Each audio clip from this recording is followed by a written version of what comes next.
almost daily. Yeah. And like I'll have him outside with me when I'm shooting, because I was trying to do the same thing. I'm trying to get him used to shooting guns, or being around gunshots. He's terrified of guns. Well, the thing you need to do is, like Dane said, you need to do it while he's running towards something, while has that retrieve drive. You don't want to do it while he's just moseying around, you know what I mean? Because, if a gunshot goes off near me and I'm not expecting it, or, you know what I mean? I'd be kind of... I never thought of scared. That. You know what I mean? I'd be a little standoffish to him, like, yeah, what the jump heck scare. is that? Yeah, for sure. You know what I mean? I never even thought of that. So you need him moving towards something and chasing after something, that retrieve drive to be engaged to properly introduce gunfire. Yeah, and a neighbor of mine, he had labs, and he was a big bird hunter too. But he did a lot of waterfowl. Yeah. And he had this one tool. I remember when I was a kid. I didn't realize he was training his dog, but it looked like this big. It almost looked like a paint roller. Yep. But it took a .22 shell, and he would basically snap it. Same thing. It would shoot. Yeah. And I never understood what it was as a kid. Yep. And like now looking back at it, I'm like I said, I don't even know where to like begin with this stuff. I don't. That's why I'm so curious about it. Yeah. Yeah, it's absolutely something I could definitely help you with. I love training dogs. That's honestly, I hunt more birds for the dog than I do myself. Which I don't really care about shooting the bird.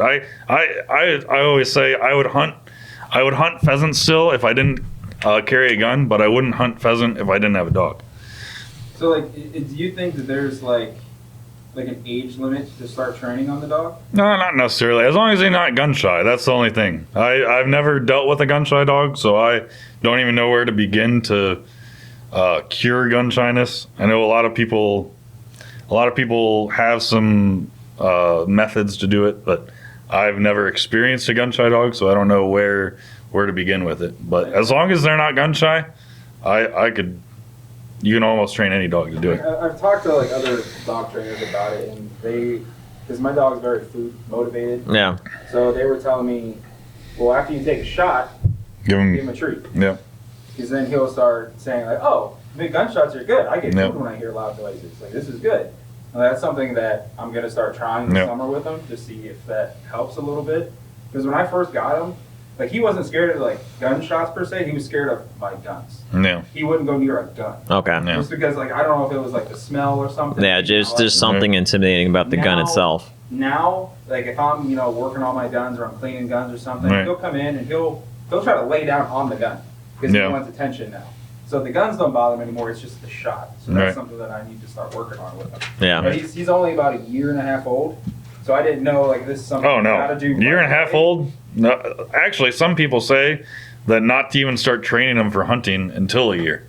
Okay. So you're almost right in the wheelhouse. Now, I don't necessarily agree with that per se. Yeah, there's some pro trainers that don't take dogs until they're a year old. To me, it makes more sense to get a dog on a skill immediately. I introduced my dog to birds 3 days after I got him. He was chasing around quail in my brother-in-law's backyard within 3 days of getting him. So. All right. So once you got your dog trained up a little bit and you got him conditioned for the 30 or 40 miles that they might be working in September, where are we heading to first? If you're going out with your bird, are we doing local stuff? Or are we going out of state? Usually just because of how the season falls, I usually go up to Michigan in September. I'm going for 5 days this year. I went for. You were up there a long time last year. I was up there for 5 days in September last year, and then I want to say 3 weeks in October, which was honestly almost too long. Yeah, because I was up there for deer, and I think you and I overlapped a little bit. I think I was only a county or two north of you. Yeah, it was honestly too long. My truck broke down twice. Had to pay for an off-road tow 2 times. That was a good time. But it was all fun all in all. But usually we go up to Michigan, start off with in September. All right. Now, since you do a lot of work with your club and your membership there, you kind of got me heading out to the public around the club with you. Yep. to get guys into bird hunting who have a curiosity, because it seems like the room here is quite curious on everything. Equipment wise, you don't need that special $2,000 shotgun, right? Shotgun and a cheap vest. All right. I mean, you could take out any old shotgun, and that's basically all you need.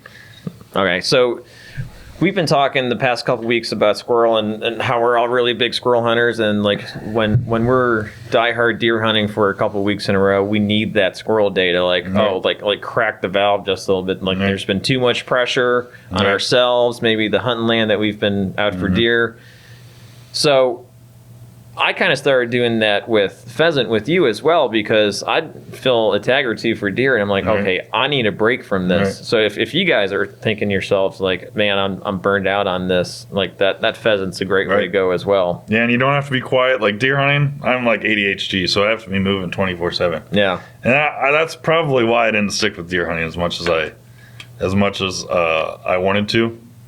Once I got the dog, you don't have to be quiet. You can be hooting and hollering and giving your buddies hell about missing a shot, and it's just a good time. Yeah, just for clarification, he started sending me his pins on public land when he got into bird hunting. Like, he was that done with deer hunting. Yep. We need to cut back because I interrupted you guys. Where was that transition from deer to bird? Right when I got my dog. Okay, because I interrupted and was like, oh, you like don't deer hunt at all. Yep. Okay. Yep. As soon as I graduated paramedic school, I got my dog. A pretty big deer hunter. I wouldn't say I was super into it. I mean, I got a saddle and I got a bow maybe 2 years before that, and was bow hunting. I never shot an archery bow or an archery buck or a deer or anything, but I was hunting 3-4 days a week. Yeah. Out of my saddle with my bow. But. All right. So favorite one to eat? Grouse by far. Grouse by far. Best way to cook it. Well, I was in the middle of nowhere with just my truck, so I just pan fried it. I mean, I don't think there's a wrong way to do that. Yeah, especially when you're out in the woods. That's kind of what we live for. Mm-hmm. That's what I'm all about, honestly. Like I love being mobile. I have a rooftop tent, so when we go up to Michigan, me and my buddies all just camp on public land. We camp right where we're going to be hunting in the morning. It's pretty sweet. We watch the woodcock flying. Woodcock are migratory birds, so the flights will come in at night at like dusk, and you'll watch them all fly in to where your cover while you're sitting around the campfire drinking beer. So are they? Do they have like the flyways that waterfowl does, or are they kind of like spread across the U.S. as they head down? Similar. They're mostly on the eastern side of the states. There's not very many. I think maybe the farthest west they go is maybe Iowa. Okay. You can find us some in Iowa, but excuse me. But yeah, that's about the farthest west they go. Yeah, I mean, we don't hardly see woodcock around here in Ohio. No, I mean, and you really have to look for them. Like I said, you have to get on your hands and knees and basically army crawl through that stuff to find woodcock. Yeah.